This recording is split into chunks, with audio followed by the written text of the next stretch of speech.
اس کے لیے وسائل، اس کے لیے اسباب، اس کے لیے کون سا طریقہ کار اختیار کیا جائے گا، اس کی طرف روشنی ڈال رہا ہے۔ تو یہ جو پورا جو ہے جو معاملہ یہود نے اپنی کتاب کے ساتھ میں کیا، ان کی کتاب کے ساتھ میں کیا، تورات کے ساتھ میں کیا، مسلمان اپنی کتاب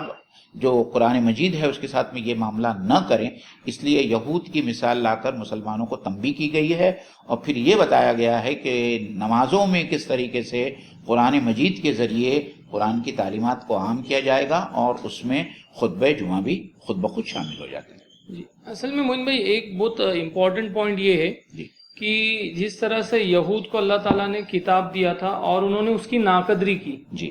ٹھیک اسی طرح سے اللہ تعالیٰ نے مسلمانوں کو ان کی تعلیم اور تربیت کے لیے یہاں پہ اللہ تعالیٰ نے جمعہ کو پیش کیا ہے کہ دیکھو کس طرح سے اللہ تعالیٰ نے مسلمانوں کی تعلیم اور تربیت کے لیے، ان کے تزکیے کے لیے جمعہ کا دن رکھا ہے۔ جی تو مسلمانوں کو اصل میں یہ بتانا ہے کہ دیکھو جس طرح سے یہود نے اس کتاب کے ساتھ ناقدری کی جو اللہ نے ان کے اوپر نازل کی تھی، ان کے نبی پہ نازل کی تھی، تو تم بھی یہود کی طرح نہ بننا، یہود کے نقش قدم پر نہ چلنا۔ اور اسی لیے اس سے پہلے کے رکوع میں ہم نے دیکھا کہ ان کی مثال تو اللہ تعالیٰ نے یہ دی کہ ایک گدھے کی مثال اللہ تعالیٰ نے دی۔ تو مسلمانوں کے لیے بھی یہاں پہ ایک امپورٹنٹ اسپیکٹ یہ ہے کہ تم بھی ویسے بنو گے تو تم بھی گویا ایک گدھے کی مانند ہو جاؤ گے۔ بالکل۔ دوسرا ایک امپورٹنٹ پہلو یہ ہے کہ ہم جانتے ہیں کہ قوم کے اندر خاص طور سے کوئی ایک دن ایسا دیکھا گیا ہے کہ ہفتے کا کوئی ایک دن وہ اپنے لیے مختص کرتے، طے کرتے، جس میں وہ خدا کی عبادت کے لیے فارغ ہوتے ہیں۔ جیسے یہود جو ہے وہ سنیچر کا دن رکھتے، پھر عیسائی جو ہے وہ اتوار کا دن رکھتے، اور اسی طریقے سے مسلمانوں کے لیے جو ہے وہ جمعہ کا دن رکھا گیا کہ تم جمعہ کے دن کا، جمعہ نام بھی وہیں سے آ رہا ہے کہ یہ ایک اجتماعی عبادت کا دن ہے جہاں مسلمان ایک جگہ جمع ہوں گے اور اجتماعی عبادت کے لیے اس کی غرض سے جمع ہوں گے۔ جی اور اصل جو اسپرٹ پورے اس رکوع کے اوپر جو چھائی ہوئی ہے، جو آگے تفصیل میں بھی آئے گی، وہ یہ ہے کہ جمعہ کے دن اللہ تعالیٰ نے جو،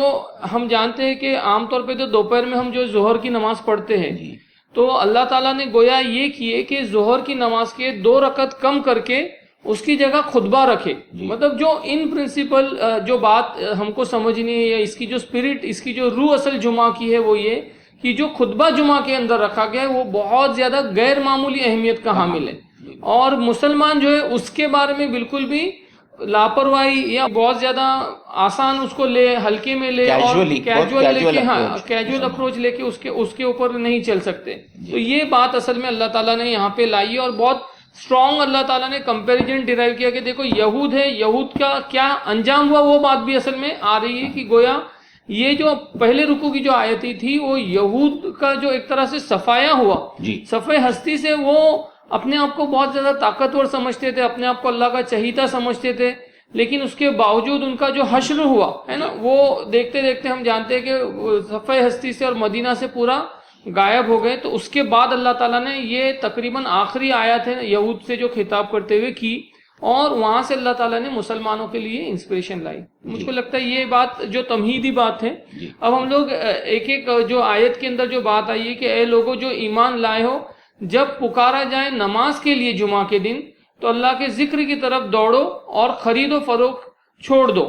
تو اب یہاں پہ سب سے پہلا سوال مومن بھائی اس میں اس آیت کے تناظر میں آتا ہے کہ یہاں پہ جمعہ کا جو حکم ہے، یہاں پہ ایسا باضابطہ جمعہ کا حکم نہیں دیا جا رہا ہے۔ تو سوال یہ، اور قرآن میں کہیں اور ایسا حکم نہیں ملا ہے کہ جمعہ کی فرضیت کے اوپر، تو اس یہ بات کے اوپر تھوڑی روشنی ڈالی کہ پھر یہاں پہ ڈائریکٹ یہ بات کیسے آ گئی؟ یہ ایک بہت اہم پہلو ہے جس کی طرف مشل بھائی تم نے اشارہ کیا ہے۔ مفسرین اور اہل علم اس بات سے یہ بات ثابت کرتے ہیں کہ اللہ کے رسول صلی اللہ علیہ وسلم پر قرآن مجید کے علاوہ اور بھی دوسرے احکام وحی ہوتے تھے اللہ تعالیٰ کی طرف سے، کیونکہ یہ بات تاریخ سے ثابت ہے کہ اللہ کے رسول صلی اللہ علیہ وسلم نے جب حضرت مصعب بن عمیر کو مدینہ بھیجا تو یہاں چونکہ مکہ میں تو کوئی یہ نہیں تھا، اس قسم کا اجتماع کرنے کا کوئی موقع نہیں تھا اور حالات بھی ایسے نہیں تھے، تو اللہ کے رسول صلی اللہ علیہ وسلم سے پہلے حضرت مصعب بن عمیر جب مدینہ پہنچے تو انہوں نے سب سے پہلے وہاں جمعہ کی نماز شروع کی۔ تو یہ بذات خود اس بات کی دلیل ہے کہ آپ صلی اللہ علیہ وسلم کو الگ طریقے سے یا اللہ کی طرف سے یہ وحی کی گئی تھی کہ نماز جمعہ کا قیام کرنا ہے۔ اس کے علاوہ بہت سارے احادیث ہے جو جمعہ کی فضیلت اور جمعہ کی فرضیت کے اوپر دلالت کرتی ہے، اور بہت سارے ائمہ کے نزدیک یہ فرض ہے یا واجب ہے جو فرض کے درجے میں ہے. جی کیونکہ ایک جو میں آپ نے چونکہ اس کی طرف توجہ دلائی ہے تو میں ایک حدیث سنانا چاہتا ہوں. جو لوگ جمعہ کے معاملے میں بہت غفلت کا معاملہ کرتے ہیں، اللہ کے رسول جو اتنے رحم کرنے والے اور اتنے رحم دل اور جس کو رحمت للعالمین کا خطاب ملا اللہ تعالیٰ کی طرف سے، ان کی ایک حدیث ہے اور بڑے عجیب الفاظ ہے. اللہ کے رسول صلی اللہ علیہ وسلم نے فرمایا کہ میرے دل میں یہ آتا ہے کہ میں اپنی جگہ امامت کے لیے کسی اور شخص کو کھڑا کروں اور باہر نکل جاؤں اور ان تمام لوگوں کے گھروں کو آگ لگا دوں جو جمعہ کی نماز کے لیے حاضر نہیں ہوتے ہیں اور غفلت برتتے ہیں. تو آپ سوچئے کہ آپ صلی اللہ علیہ وسلم کی جو انٹینسٹی ہے وہ جمعہ کی نماز کو لے کر، اور آپ کے جو جذبات ہے جمعہ کی نماز کو لے کر، وہ کتنے گہرے اور کتنے شدید رہے ہوں گے کہ آپ جو ہے اس قسم کا سٹیٹمنٹ اور اس قسم کی بات جو ہے اللہ کے رسول صلی اللہ علیہ وسلم کے زبان مبارک سے نکلی. اس میں ایک حدیث اور بھی آتی ہے معین بھائی، وہ یہ کہ اگر کوئی شخص جان بوجھ کے بغیر کوئی شرع عذر کے 3 جمعہ مسلسل جو ہے وہ چھوڑ دے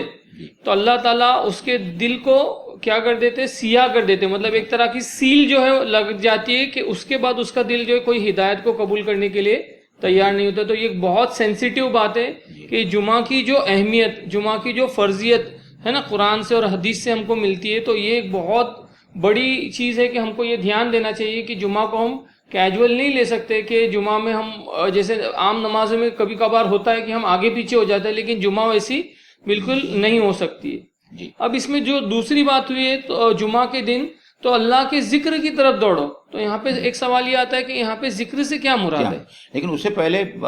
مشل بھائی، آپ کو نہیں لگتا کہ اذان جمعہ کے بارے میں ہم کچھ باتیں لوگوں کے سامنے رکھیں؟ بالکل. جیسے کہ تاریخ اور سیرت کے حوالے سے یہ بات ملتی ہے اور احادیث میں بھی اس بات کا ذکر ہے کہ اللہ کے رسول صلی اللہ علیہ وسلم کے زمانے میں اور شیخین کے زمانے تک، یعنی حضرت ابو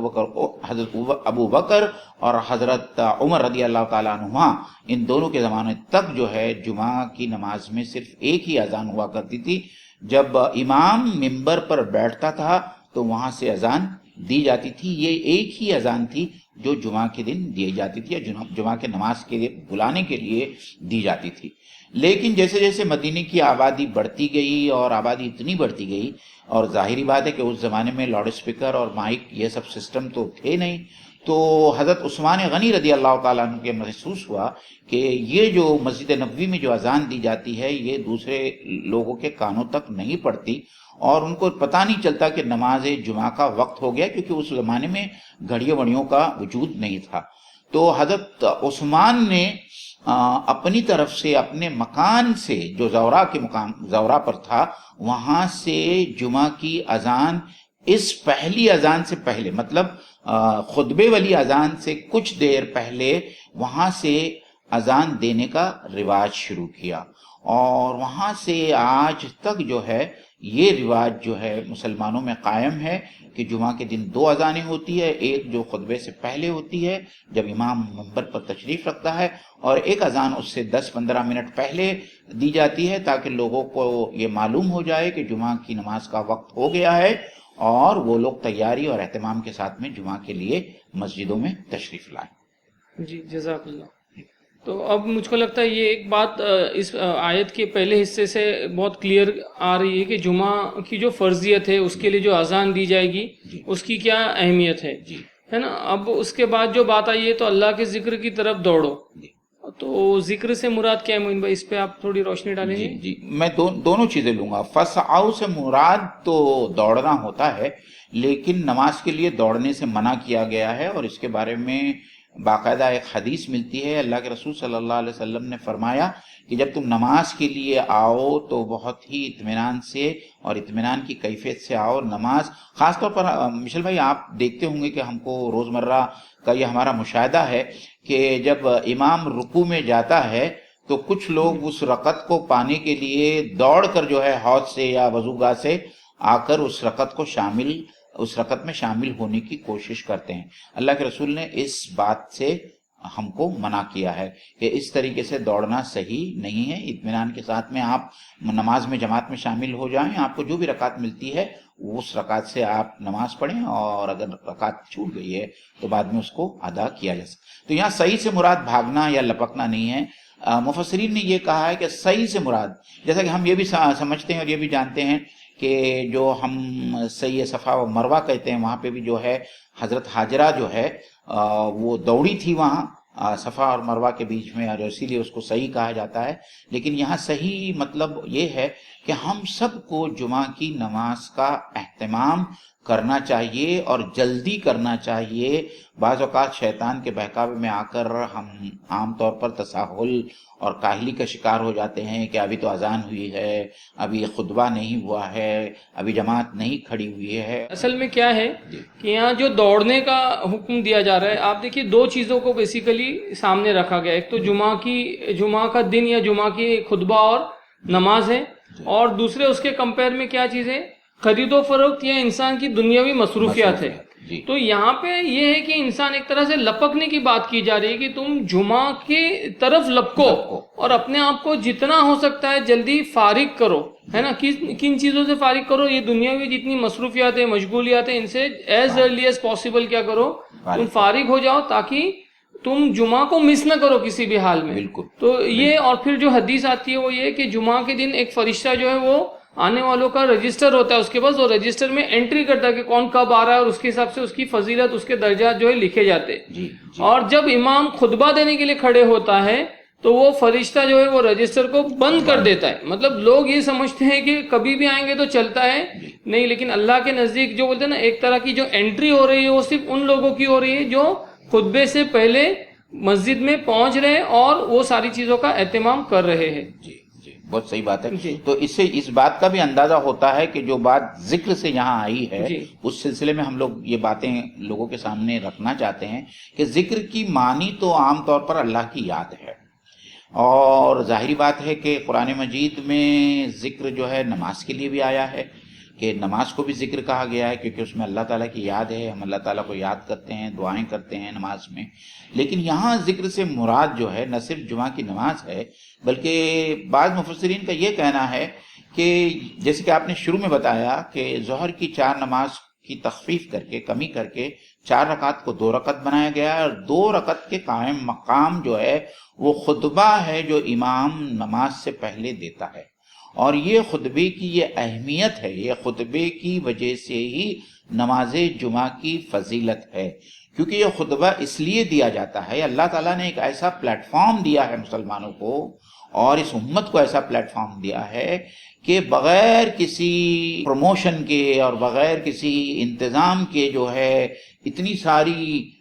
اتنا سارا مجموعہ جو ہے امام کے سامنے بیٹھا ہوا ہوتا ہے، اور خاص کوشش اس بات کی ہونا چاہیے کہ جمعہ کے خطبے میں حالات حاضرہ کے تناظر میں مسلمانوں کی اصلاح کس طریقے سے کی جائے، یا مسلمانوں کے جو مسائل ہیں ان مسائل کا حل کیا ہو، اور کس طریقے سے قرآن اور احادیث کی روشنی میں مسلمانوں کو نصیحت دی جائے۔ یہ تمام چیزیں جو ہے اس ذکر اور خطبے کے عناصر ہے، اور اس بات کا خیال رکھا جائے، اور اسی وجہ سے جو ہے اس خطبے کی وجہ سے، جس کو اللہ تعالیٰ نے یہاں ذکر کا نام دیا ہے، نماز جمعہ کی پوری اہمیت کا دار و مدار اس کے اوپر ہے۔ لیکن مشل بھائی، آپ سے میں یہ پوچھنا چاہوں گا، ظاہری بات ہے کہ ہمارے اپنے ملک عزیز میں اور دوسرے ممالک میں جہاں لوگوں کی زبان عربی نہیں ہے، جو اجمی ہیں، جو جن کی مادری زبان اردو ہے یا کوئی اور ہے، وہاں جو عربی کا خطبہ ہوتا ہے، اس خطبے سے کیا یہ مقاصد پورے ہوتے ہیں، اور اس سلسلے میں کیا راستہ ہم کو اختیار کرنا چاہیے؟ اس سلسلے میں اگر آپ دیکھیں، اس میں 2-3 رائے ہے۔ ایک رائے تو یہ ہے کہ چونکہ یہی رواج چلا آ رہا ہے کہ عربی میں ہی خطبہ ہوتا رہا ہے، تو اس کو عربی میں ہی ایز اٹ از انٹیک رکھنا چاہیے، چاہے وہ لوگوں کو سمجھ میں آئے یا نہ آئے۔ لیکن اصل ہم کو یہ سمجھنا چاہیے کہ اللہ تعالیٰ نے یہ خطبہ رکھا کیوں ہے۔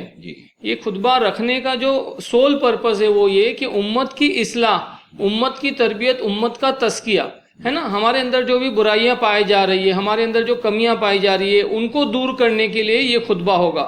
ہم کو خدا سے قریب کرنے کے لیے یہ خطبہ ہوگا. آج کے حالات میں مسلمانوں کے سامنے جو درپیش مسائل ہیں, ان مسائل کے اندر مسلمانوں کا کیا رول ہوگا, کیا رائے عمل ہوگی, کیا رویہ ہوگا, یہ ساری باتیں اصل میں جو ہے وہ خطبے کا محور اور خطبے کا عنوان ہونا چاہیے. تو یہ اب سوال یہ آتا ہے کہ اگر یہ خطبہ عربی میں ہوگا تو انسان اس کو سمجھے گا کیسے, ہے نا. بعض لوگ اس میں یہ بات رکھ رہے کہ پھر نماز بھی تو عربی میں ہے, تو نماز کو بھی پھر کیا ٹرانسلیٹ کرے. تو اس میں جو بحث اصل میں ہے وہ یہ ہے کہ نماز تو بہرحال وہ اللہ کا کلام ہے, خطبہ جو ہے وہ اللہ کا کلام نہیں ہے. خطبے کے اندر اس بات کی بالکل گنجائش ہے کہ ایک امام ایک وقت کا, جو بھی اس وقت نبی صلی اللہ علیہ وسلم تھے اور پھر ان کے بعد خلفائے راشدین تھے, پھر جتنے ائمہ حضرات آئے, پھر اس کے بعد آج بھی جو امام اپنی سطح پر ہے, ان کے اوپر ایک بہت بڑی ذمہ داری ہے اصل میں کہ یہ جو موقع ہے, یہ جو وقت ہے, اس کو امت کی اصلاح کے لیے استعمال کیا جائے, ہے نا. تو یہاں پہ اگر وہ اس کو مس کر گئے, اس کو بھی عربی میں پڑھیں گے, تو ظاہر سی بات ہے کہ کسی کو بالکل کچھ سمجھ میں آنے والا نہیں. بلکہ آپ دیکھیے معین بھائی, آج تو یہ حالت ہے کہ جو لوگ ٹریڈیشنلی پڑھ رہے, اس میں آج یہاں پہ مغلوں کی سلطنت تو رہی نہیں, لیکن وہ مغل بادشاہ کی بھی اس میں تعریف اور توثیق ہو رہی ہے. ان کو وہ بھی نہیں سمجھ رہے کہ ہم کیا پڑھ رہے ہیں, ہے نا. نماز کے بارے میں یہ بات بہت کلیئر ہونا چاہیے کہ نماز اللہ کا کلام ہے. ایک بات, اس کا کوئی دوسرا نمول بدل ہو نہیں سکتا اس لینگویج کے علاوہ. دوسرا یہ کہ ہم کو نماز کے اندر کی جو صورتیں, ہم کو معلوم ہے کہ ہر بار یہی سورہ پڑھنی ہے. جیسے سورہ فاتحہ تو ہر نماز میں پڑھنی ہے, 17 بار کم سے کم دن میں پڑھنی ہے, اور کم سے کم آخری 10 صورتیں آپ دیکھیے تکرار کے ساتھ آتی ہے اکثر نمازوں میں. تو یہ ہماری بہت بڑی ذمہ داری ہے کہ کم سے کم ان صورتوں کا تو ہم ترجمہ سمجھ لیں, تاکہ نماز کے ذریعے سے بھی جو میسج دیا جائے گا وہ ہمارے لیے آئے. عربی لینگویج سیکھتے تو ویل اینڈ گڈ, لیکن ایک بہت اہم چیز یہ ہے کہ جو خطبہ ہوگا وہ اس جگہ کی مدر ٹنگ میں, وہ ایسی لینگویج میں ہوگا جو لوگ سمجھ سکتے ہیں. یعنی مدر ٹنگ میں بھی ہم دیکھتے ہیں کہ اردو کے اندر آج یہ مسئلہ ہو گیا کہ ہمارے خطیب ایک دم فصیح اگر اردو بول رہے ہیں اور ہماری آڈینس جو ہے وہ اردو صحیح سے سمجھ نہیں سکتی, تو ہم کو وہ بھی دھیان دینا چاہیے کہ کہیں نہ کہیں ایسی لینگویج ہو جو تھوڑی آسان ہو, جس کو لوگ سمجھ سکے. تو یہ تو مطلب ایک بولتے ہیں نا بہت بڑی اپارچونیٹی ہے جس کو ہم مس کر جائیں گے. اور ان میں سب سے بڑی بات یہ کہ ہم دیکھیں نا اس کا نتیجہ کیا ہوا ہے. بالکل, جہاں پہ اس کو مس کر گئے, اس اپارچونیٹی کو جب ہم نے مس کیا ہے, اس کا نتیجہ کیا آ رہا ہے. امت کا جو زوال ہے, امت کے اندر جو برائیاں ہیں, جو پرابلمز آ رہی ہے دینی اعتبار سے, وہ کیوں آ رہی ہے؟ کیونکہ اصلاح کا جو ذریعہ تھا, ہم نے تو اس ذریعے کو ہی بند کر دیا. اتنا بڑا پلیٹ فارم جس کی میں نے بات کی کہ اللہ تعالیٰ نے ایک نیچرل پلیٹ فارم اتنا بڑا اس امت مسلمہ کو دیا ہے, اور اس موقع کو اور اس پلیٹ فارم کو ہم ضائع کر دیں, گنوا دیں, تو ظاہری بات ہے کہ اس کا نتیجہ یہی ہونے والا ہے کہ امت میں جو زوال آج ہم دیکھ رہے ہیں مشعل بھائی, وہ زوال جو ہے اسی وجہ سے ہے کہ اس پلیٹ فارم کو اور اس موقع کو جو ہے ہم جس طریقے سے, اور شریعت کا جو مقصد تھا اس مقصد کو پورا ہم نہیں کر پا رہے ہیں. اور اس میں جو دوسری بات جو ہم کچھ مساجد میں دیکھتے ہیں, میرے خیال سے تو اس کو تو بالکل ہی اختیار کیا جا سکتا ہے کہ پہلے جو ہے اردو کے اندر خطبہ ہو, اور اس میں جو ہے حالات حاضرہ کے تناظر میں باتیں رکھی جائے, مسائل کے اوپر جو ہے گفتگو کی جائے اور نصیحت کی باتیں رکھی جائے لوگوں کے سامنے, اور جو خطبہ ثانی جو دوسرا خطبہ ہوتا ہے وہ عربی میں ہو. تو دونوں باتیں مکمل ہو جاتی ہے کہ آدھا حصہ خطبے کا اردو میں ہے جس سے لوگوں کی اصلاح مقصود ہے, اور جو خطبہ ثانی ہے وہ خطبہ ثانی جو ہے وہ عربی زبان کے اندر ہو, تو وہ عربی زبان میں خطبے کا حق بھی ادا ہو جاتا ہے. جو لوگ اس مدر ٹنگ میں خطبہ اگر نہیں دے رہے تو وہ تو بہرحال بہت ہی بڑا بولتے نا سینسیٹیو معاملہ ہے. وہ یہ سوچے کہ امت کی اصلاح کے لیے اللہ نے جو موقع ان کو فراہم کیا ہے نا, اور پھر جو حدیث کے ذریعے سے یہ بات آ رہی ہے کہ پھر اللہ تعالیٰ جو لوگ نہیں آتے خطبے کی طرف یا جمعہ کی طرف نہیں آ رہے, تو دوسری نمازوں کے بارے میں یہ بات نہیں آئی نا, صرف جمعہ کے بارے میں یہ حدیث آتی ہے کہ اللہ تعالیٰ ان کے دل کو کیا کر دیتا ہے, ایک طرح سے سیل کر دیتا ہے, ان کے دل پر کوئی ہدایت کا اثر نہیں ہوتا ہے. تو سوال پھر یہی آتا ہے کہ لوگوں کی ہدایت کے لیے جو اللہ نے موقع رکھا ہے وہ ہدایت کب مل سکتی ہے؟ لوگ جب تک وہ واعظ نصیحت نہیں ان کے سامنے ہوگی, ان کو جب تک آخرت سے نہیں ڈرایا جائے گا, جب تک ان کو ان کے کرتوتوں کے برے انجام نہیں بتائے جائیں گے, جب اچھے کام کرنے کا جو ان کو اجر ملنا ہے, جنت کی نعمتیں نہیں بتائی جائیں گی, تو لوگوں میں اصلاح کیسے ہوگی؟ تو یہ بہت اہم پہلو ہے، اس کو بالکل مس کرنا ایک بہت امت کے ساتھ جو ٹریجڈی آلریڈی ہو چکی ہے، مزید اس میں ٹریجڈی کی کوئی گنجائش نہیں ہے کہ لوگ جو اس کو اردو خاص طور سے ہندوستان اور اطراف کے جو ممالک ہے جہاں ان کی مدر ٹنگ ہے اس میں ہی خطبہ ہونا چاہیے تاکہ لوگ جو ہے اس لینگویج کے اندر خطبہ کرے۔ اور پھر آپ نے جو بتایا کہ ایک حکمت کا پہلو یہ بھی ہو سکتا ہے کہ پہلا خطبہ جیسے اللہ کے رسول صلی اللہ علیہ وسلم جو ہے خطبہ دیتے پھر کچھ وقت بیٹھتے اور پھر دوسرا خطبہ دینے کے لیے کھڑے ہوتے، تو پہلا خطبہ اردو میں پورا آ سکتا ہے اور دوسرا خطبہ جو ہے وہ عربی میں بھی اگر ہم کو رکھنا ہے ہم رکھ سکتے ہیں، لیکن اصل اس کی روح اس کی اسپرٹ اگر ہم نے مس کر دیے تو ہم نے تو پھر ایک طرح سے کہ جو اللہ تعالیٰ نے ہے نا جو پورا اسکیم بنائے تھے ہم اس پوری اسکیم کے ساتھ کھلواڑ کر رہے ہے نا، اور اس میں پھر ہم ایسا ہے کہ امت کو اور ڈینجر زون میں لے جا رہے ہیں اور زوال کی طرف لے جا رہے ہیں، اور کہیں نہ کہیں ہم کو اپنے رویے کے اوپر خاص طور سے وہ لوگ جو مسجد کے متولی ہیں، مسجد کے ٹرسٹیز ہیں، جو ائمہ حضرات ہیں، ان کو اس بارے میں اپنے روش کے اوپر سوچنا چاہیے۔ اور پھر ایک اور بات میں یہاں پہ معین بھائی یہ بھی لاؤں کہ خطبے کا جو مقصد ہے نا اس کو بھی جو لوگ اردو میں کر بھی رہے وہ یہ اپارچونیٹی کو سے بولتے نا ایسے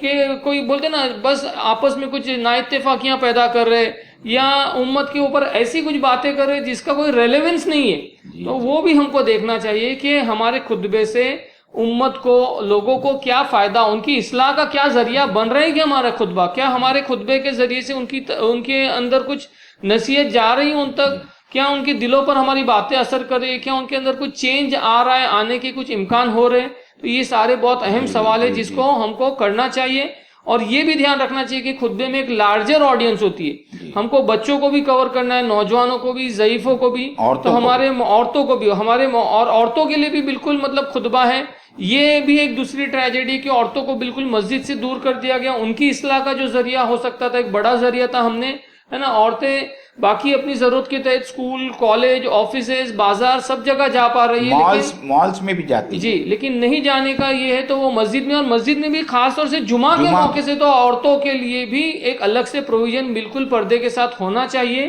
جہاں پہ خطبے ان تک بھی پہنچنا چاہیے، وہ بھی خطبے کو سنیں، اس سے وہ لوگ بھی استفادہ کریں اور ان کی بھی اصلاح کے لیے، کیونکہ آج کا جو ماحول ہے اور زیادہ ہم جانتے ہیں کہ پرفتن ماحول ہے، آج موبائل انٹرنیٹ نے ایسا شکنجہ، شیطان کا ایسا جال پھیل گیا ہے نا کہ آج برائیاں بہت زیادہ عام ہیں۔ اگر ہم چاہتے ہیں کہ ہماری آنے والی نسل کی اصلاح ہو، آنے والی نسل کو ہم بچائیں، تو یہ ایک بہت بڑا سورس ہے جو اللہ تعالیٰ نے بہت بڑا ہم کو اللہ تعالیٰ نے موقع دیا ہے، جس کے ذریعے سے ہم کیا کر سکتے ہیں، امت کی اصلاح کر سکتے ہیں۔ دو باتیں میں آپ کی جو ہے یہاں ناظرین کے سامنے یہ کروں گا۔ پہلی بات تو یہ ہے کہ بہت ہی وزڈم کے ساتھ میں اور حکمت کے ساتھ میں اس جمعہ کے خطبے کا استعمال ہونا چاہیے امت کی اصلاح کے لیے، نہ کہ امت میں افتراق اور انتشار پیدا کرنے کے لیے اس جمعہ کے خطبے کا استعمال ہو۔ یہ ایک بات۔ دوسری بات یہ کہ ہم اس بات کی ترغیب دیں کہ ہماری گھر کی عورتیں اور دوسرے لوگ بھی اس بات کی کوشش کریں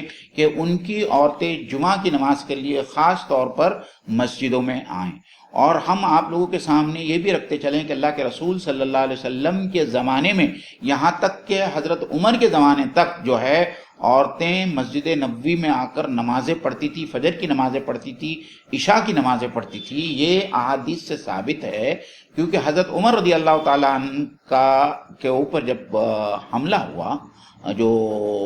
فیٹل وار ہوا، اس وقت فجر کی نماز میں ان کی بیوی جو ہے حضرت عاتقہ رضی اللہ تعالیٰ عنہا بھی موجود تھی اس کے اندر۔ اور حضرت عائشہ کے بارے میں تو آتا ہے کہ حضرت عائشہ کے بہت سارے احادیث ہے کہ ہم جب فجر کی نماز سے باہر نکلتے تھے تو اتنا اندھیرا ہوتا تھا کہ ہم ایک دوسرے کو پہچان نہیں پاتے تھے۔ تو یہ تمام چیزیں اس بات کی شہادت دیتی ہے کہ اللہ کے رسول صلی اللہ علیہ وسلم کے زمانے میں اور بعد میں خلفائے راشدین کے زمانے میں بھی عورتیں مسجدوں میں آتی تھی، اور جمعہ کے لیے نماز کے لیے تو آنا آج بھی اور بھی ضروری ہو گیا ہے، کیونکہ ان کے پاس میں علم حاصل کرنے کا کوئی ذریعہ نہیں ہے۔ تو ایک زرعی، ایک سنہرا موقع ہے کہ خطبے کے ذریعے ہمارے عورتوں کی بھی اصلاح ہو سکتی ہے۔ اس لیے جو لوگ یہ کہتے ہیں اور اس کے اوپر ضد کرتے ہیں اور اس کو اس طریقے کا بڑھاوا دیتے ہیں کہ عورتوں کو مسجد میں نہیں آنا چاہیے یا جمعہ کی نماز کے لیے نہیں آنا چاہیے، میرے خیال سے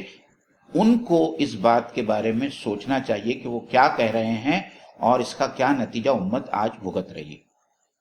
چلیں آگے. جی بالکل. جی. اور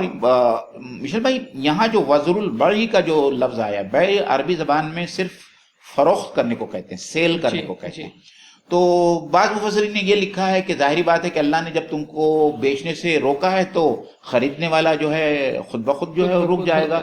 تو یہاں صرف بیچنے کی بات، اور بیچنے کی بات میں حکمت یہ بھی ہے کہ کبھی کبھی خریدنے والے کو پیسہ دینا پڑتا ہے لیکن جو بیچتا ہے اس کو کیش ملتا ہے. تو بیچنے کی تمنا، خواہش زیادہ ہوتی ہے، حرص اور لالچ زیادہ ہوتی ہے، اس لیے اس سے روکا گیا ہے کہ تجارت کے معاملے میں جب اذان کی آواز آ جائے تو مسلمانوں کو اور ملت سے یہ کہا جا رہا ہے کہ اپنے تمام دنیاوی، مطلب اس ایک آیت سے صرف یہ نہیں ہے کہ ہم تجارت کی بات کریں یا ٹریڈ کی بات کریں یا نفع و نقصان کی بات کریں، اس کے اندر جو انڈر لائن جو پرنسپل اور جو میسج ہے وہ یہ ہے کہ ہم جس بھی دنیاوی ایکٹیویٹی کے اندر مشغول ہیں اس مشغولیت کو ترک کر کے جمعہ کی نماز کے لیے خطبے سے پہلے مسجد کے اندر ہم پہنچ جائیں. میں یہ بات اس لیے کہہ رہا ہوں، اور خاص طور پر مجھے ابھی بھی یاد ہے کہ ہمارے نوجوان جو مختلف گیمز کے جو ہے یہ ہوتے ہیں، بہت انٹرسٹ ہوتا ہے. اور کسی زمانے میں جو ہے وہ یہ جب ہندوستان کی جو کرکٹ کی میچز ہوتی تھی اس میں آخری کے 2-3 اوور جو ہے جمعہ کی نماز کے خاتمے کے وقت ہوتی تھی. تو ہمارے نوجوان جو ہے اس وقت جو ہے آخری اوور تک جو ہے وہ میچ دیکھتے تھے، اور آخری اوور کا آخری بال ختم ہونے کے بعد میں جیسے ویسے دوڑتے ہوئے جو ہے وہ جمعہ کی نماز کے لیے آتے تھے، کیونکہ جمعہ کے دن جو ہے ہمیشہ فائنل ہوتا تھا اور جمعہ کی نماز کے لیے پہنچتے تھے. کبھی پہلی رکعت ملتی تھی، کبھی دوسری رکعت ملتی تھی. تو کہنے کا مقصد یہ ہے کہ ایسا کوئی مشغلہ، ایسا کوئی دنیاوی عمل ہم کو جمعہ کی نماز میں آنے سے روک نہ دے، اور جب اذان کی آواز کانوں میں آئے تو ہم لوگ اپنے تمام مصروفیات کو ترک کر کے جمعہ کی نماز کے لیے لپک پڑے. اور اس میں ایک چیز آج وہ بھی دیکھی جا رہی ہے معین بھائی کہ لوگ جو ہے نا اس کو بھی جمعہ کی وہ اہمیت کہیں نظر آتی ہے ہم کو. ہم دیکھتے ہیں کہ جمعہ میں ایک اچھا خاصا مجمع رہتا ہے، لیکن آپ خطبے اور نماز کے ریشیو میں دیکھیں گے تو پھر ایک بہت بڑا گیپ نظر آتا ہے. تو امت کو یہ ہم کو سمجھنا ہوگا کہ اللہ تعالیٰ نے جمعہ کی جو اہمیت رکھی ہے، جمعہ کی جو فضیلت رکھی ہے، جو اتنا اجر و ثواب ہے، وہ اسی لیے ہے کہ اس میں اللہ تعالیٰ نے خطبہ جمعہ رکھا ہے.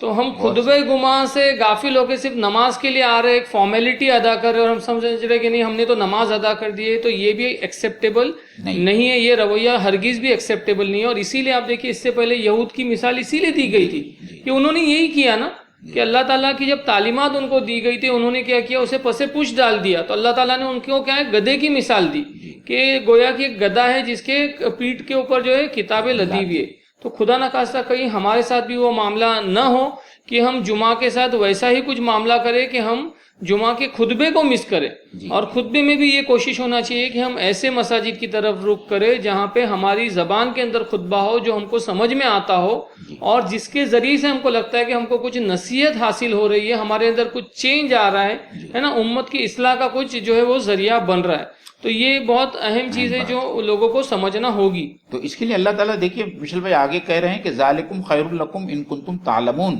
کہ اگر تم جانو، اگر تم کو اس بات کا احساس ہو تو تم کو سمجھنا چاہیے کہ یہ تجارت کو چھوڑ کر، یہ دنیاوی منافعت کو چھوڑ کر، یہ دنیاوی مشغولیات کو چھوڑ کر اگر تم جمعہ کی نماز کے لیے آتے ہو تو یہ تمہارے لیے بہتر ہے. تم شاید یہ نہیں جانتے ہو کہ یہ تمہارے لیے کتنا اچھا ہے، اس کا اجر و ثواب جو ہے اور اللہ تعالیٰ کے نزدیک جو ہے تم کو کیا اس کا اجر دیا جائے گا یہ تو شاید ہم موت کے بعد جو ہے وہیں جانیں گے. لیکن اللہ تعالیٰ یہاں خاص طور پر آگاہ کر رہا ہے کہ اس کا تم کو، اس کی اہمیت تم کو شاید نہیں معلوم ہے، اس کے لیے تم جو ہے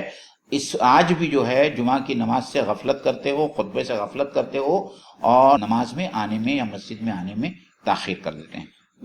ایک چیز اس میں یہ بھی ہے اس آیت کے اندر کہ تمہارے لیے کیا خیر و، مطلب اللہ تعالیٰ خود یہ بات بول رہے ہیں نا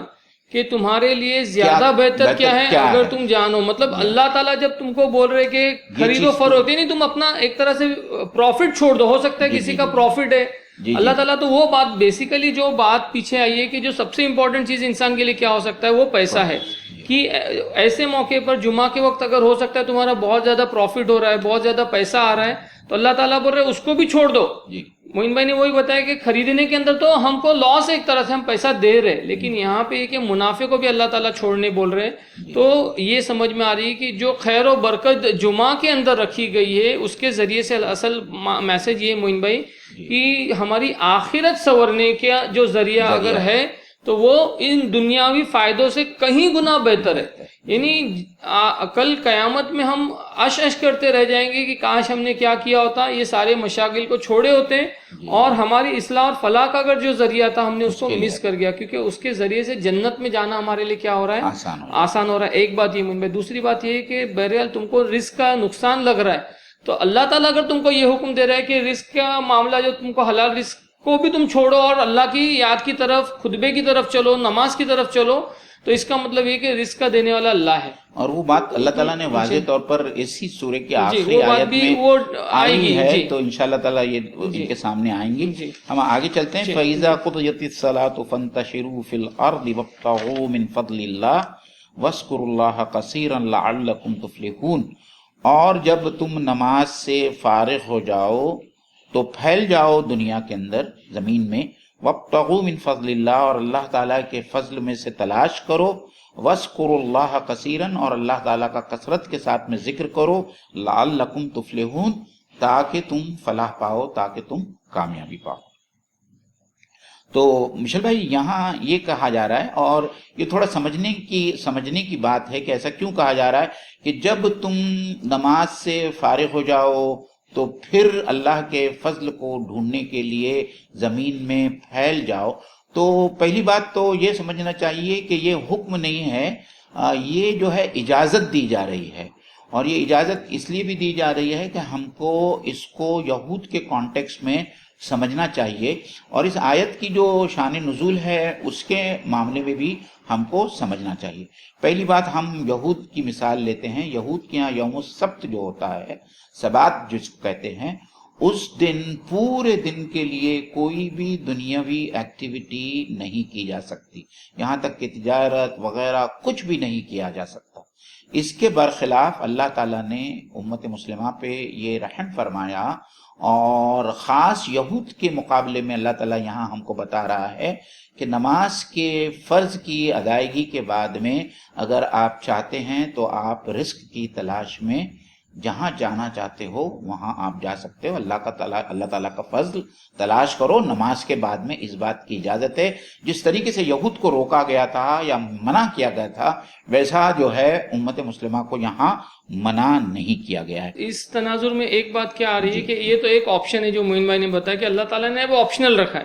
اب اگر تم کو چاہیے تو تم کیا کرو, مسجد میں بیٹھ کر اور عبادت کرو, ذکر کرو. جمعہ کا ایک ایکچولی پورا پیکج ہے. یہ سمجھنا چاہیے کہ جب جمعہ ایک بہت بڑا اجتماع ہے تو اس میں یقیناً ایک یہ بھی پہلو ہے کہ ہم کو جو ہے بہت سارے لوگوں سے ملنے کا موقع ہوتا ہے, بہت سارے لوگوں سے انٹریکشن کرنے کا موقع ہوتا ہے. خاص طور سے جو غریب غربا ہے, کوئی بیمار ہے, کسی کا کچھ پرابلم ہے, تو وہ دیکھنے کا, وہ سمجھنے کا بھی ہم کو موقع ملتا ہے. تو اس کو ایسا پورا پیکج لینا چاہیے کہ جہاں پہ ایک پارٹ میں تو کیا ہے واعظ و نصیحت ہو رہی ہے, ایک پارٹ میں ہم نماز پڑھ رہے, دعا کر رہے, اور ایک پارٹ میں جو ہے ایک طرح سے لوگوں سے ملاقات کا بھی موقع مل رہا ہے. اور وہ حدیث بھی معین بھائی ہے کہ جس میں جمعہ کے اندر ایک ساتھ ایسی ہے کہ اللہ تعالیٰ بندہ جو دعا مانگے گا وہ قبول ہوتی ہے. تو ہم کو یہ بہت اہم چیز ہے کہ دیکھیے جمعہ کے اندر نہ صرف یہ ساری چیزیں اللہ تعالیٰ نے رکھا ہے کہ ہمارے لیے یہ بہتر ہے کہ ہم دنیا کی سب سے امپورٹنٹ چیز کو بھی چھوڑے اور جمعہ کی طرف آئے, بلکہ اللہ تعالیٰ یہاں پہ ایک اور بات بھی ہمارے سے پرومس کی جا رہی ہے حدیث کے ذریعے سے کہ ہم جمعہ کے اندر ایک وقت ایسا ہوگا جب اللہ تعالیٰ ہمارے کوئی دعا کو جو وہ زیادہ نہیں کریں گے. تو بہت اچھی بات وہ بھی ہمارے لیے جس کو ہم کو چھوڑنا نہ چاہیے. اور پھر یہ جو پھیلنے کی بات ہے نا معین بھائی, یہاں پہ یہ بھی بات ہے کہ رزق کی تلاش کے لیے کوشش کرنے کی بھی بات ہے. مطلب بعض لوگوں نے کیا نہیں کہ ہم تو ہے نا اب مسجد میں آئے, ہم تو صرف دعا اور عبادت کرتے رہیں گے اور اللہ کیا کریں گا, رزق ہم کو پہنچا دیں گا. تو یہاں پہ یہ بھی ہے کہ ہم کو کوشش کرنی پڑیں گی. یقیناً رزق کا دینے والا اللہ ہے, لیکن اس کے لیے کوشش شرط ہے. اور ایک بہت پیاری بات اور ایک روایت آتی ہے حضرت عراق بن مالک کے بارے میں. وہ نماز یہ آیت کے اترنے کے بعد میں وہ نماز جمعہ سے فارغ ہوتے تھے, مسجد کے سے باہر نکلتے تھے اور کہتے تھے, اے اللہ تعالیٰ میں نے تیرے حکم کو مانا, تیری نماز ادا کی, اور اب میں اپنے رزق کی تلاش میں باہر جا رہا ہوں. اے اللہ تعالیٰ تو میرے رزق میں برکت فرما. مطلب وہ کتنے سمجھنے والے تھے قرآن مجید کو اور قرآن مجید کی روح کو، وہ لوگ سمجھنے والے تھے. تو یہ دعا جو ہے ان کی مفسرین نے اپنی تفسیروں میں حضرت عراق بن مالک کی جو ہے یہ نقل کی ہے. ہم بھی یہ دعا مانگ سکتے ہیں جمعہ کی نماز سے فارغ ہونے کے بعد. ایک بہت پیاری بات یہاں پہ اس آیت کے اس حصے میں آئی ہے جہاں اللہ تعالیٰ نے یہ کہا کہ اللہ اور پھیل جاؤ اور اللہ کا فضل تلاش کرو. یعنی رزق کی کوشش میں، یا کوئی اسٹوڈنٹ ہے تو وہ اپنے ایجوکیشن کے اندر لگے، کوئی جاب پر ہے تو وہ اپنے اس میں لگ جائے. اور اس کے بعد آپ دیکھیے ان کنٹینویشن کیا بات کہی جا رہی ہے، اس کے تسلسل میں جو بات آ رہی ہے کہ اور اللہ کو کثرت سے یاد کرتے رہو.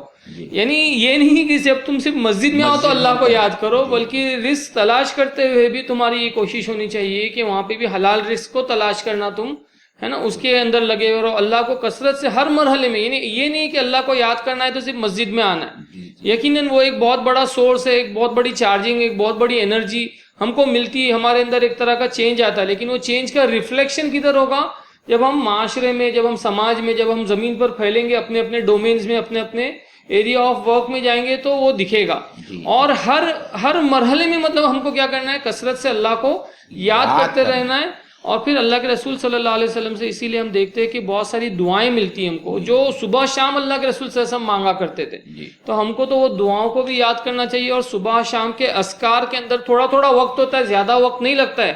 میں نے یہ دیکھا کہ چھوٹا موٹا وقت ہمارا 10 منٹ، کسی کا آدھا گھنٹہ ٹریول میں بھی جاتا ہے، ہم ایسے ہی ضائع کرتے. یا بہت سارا وقت ہم خالی موبائل کی نظر ہو جاتے. تو ہم ایسے وقتوں میں وہ دعاؤں کو، وہ اذکار کو بھی کر سکتے جو پیارے نبی صلی اللہ علیہ وسلم نے کیے ہیں. آگے چلیں. تو آگے اللہ تعالیٰ فرما رہا ہے، اور یہ خاص آیت ہے، اور اس آیت کی شان نزول بھی انشاءاللہ تعالیٰ بیان کی جائے گی. وَإِذَا رَأَوْا تِجَارَةً أَوْ لَهْوًا انفضوا إِلَيْهَا وَتَرَكُوكَ قَائِمًا. تو جب کچھ لوگوں نے تجارت کو دیکھا، یا تجارتی قافلے کو دیکھا، یا کھیل اور تماشے کو دیکھا، تو وہ اس کی طرف دوڑ پڑے، منتشر ہو گئے. وَتَرَكُوكَ قَائِمًا، اور آپ کو اکیلا چھوڑ دیا. قل، اے نبی کہہ دیجئے، ما عند اللہ خیر من اللہو ومن التجارہ. اے نبی ان لوگوں سے کہہ دیجئے کہ اللہ کے پاس میں جو کچھ ہے وہ کھیل تماشے اور تجارت اور ٹریڈ سے اور بزنس سے بہت بہتر ہے. واللہ خیر الرازقین، بے شک اللہ تعالیٰ جو ہے سب سے بہتر رزق دینے والا ہے. اب یہ آیت اس لیے امپورٹنٹ ہے کہ اس آیت کی شان نزول بیان کی جاتی ہے. تو میں چاہتا ہوں کہ مشل بھائی بہت مختصر انداز میں وہ کیا بات ہوئی تھی جس کی وجہ سے جو ہے سورہ جمعہ کی یہ آیت نازل ہوئی. ہم جانتے کہ یہ مدینہ میں اللہ کے رسول صلی اللہ علیہ وسلم کے ہجرت کے فوراً 1-2 سال کے اندر ہی یہ واقعہ پیش آیا تھا،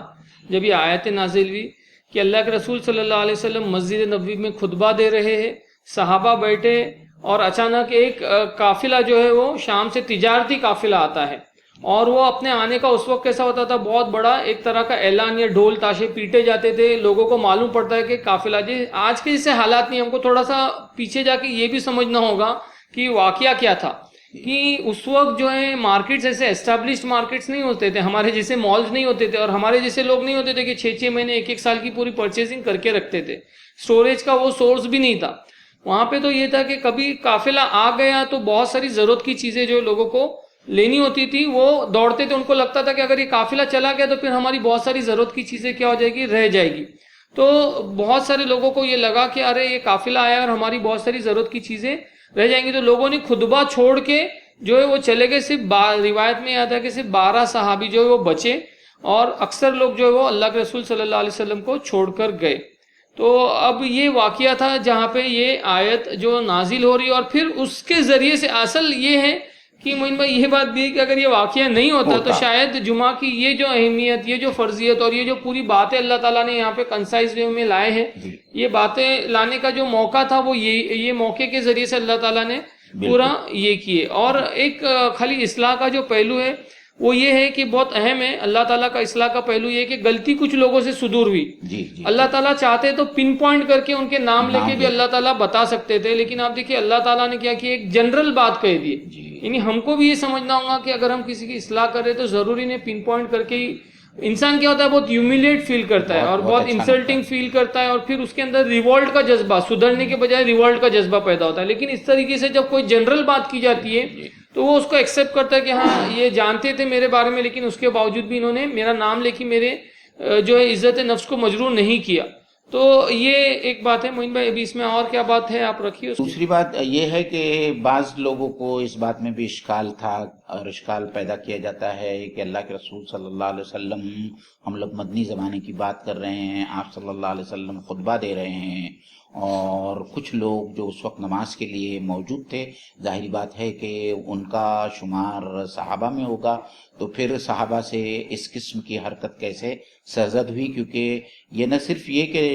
جمعہ کی فضیلت کی اور یہ جو شاعر اسلام میں ہے نماز جمعہ،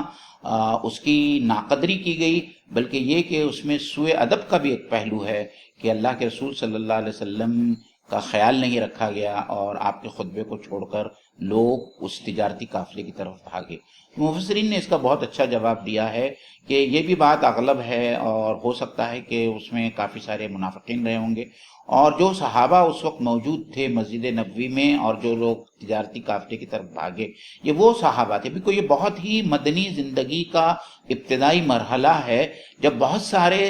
لوگ اسلام میں داخل ہوئے اور اللہ کے رسول صلی اللہ علیہ وسلم کی حالت ایمان میں ان سے ملاقات ہوئی اور اسی لیے وہ صحابی کہلائے. لیکن ان کی جس طریقے سے تربیت ہونی چاہیے، جس طریقے سے مہاجرین کی تربیت ہوئی تھی اللہ کے رسول صلی اللہ علیہ وسلم کے ساتھ میں 13 سال کا جو معاملہ رہا تھا، یہ جو نئے نئے اسلام میں داخل ہونے والے جو لوگ تھے ان کی اس طریقے سے تربیت نہیں ہوئی تھی، اس لیے ان لوگوں سے ایسی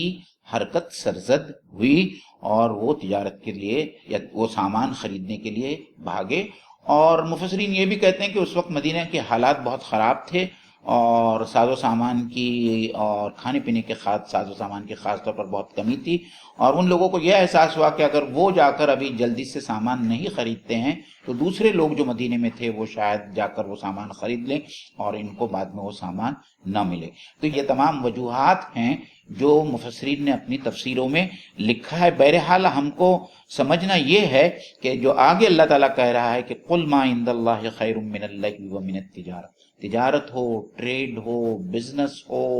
یا لہو ہو، تماشا ہو، تمہارے انٹرسٹ کی کوئی چیزیں ہو، یہ سب چیزیں ایک طرف اور اللہ کا دین، اللہ کی محبت اور اللہ سے اجر پانے کی جو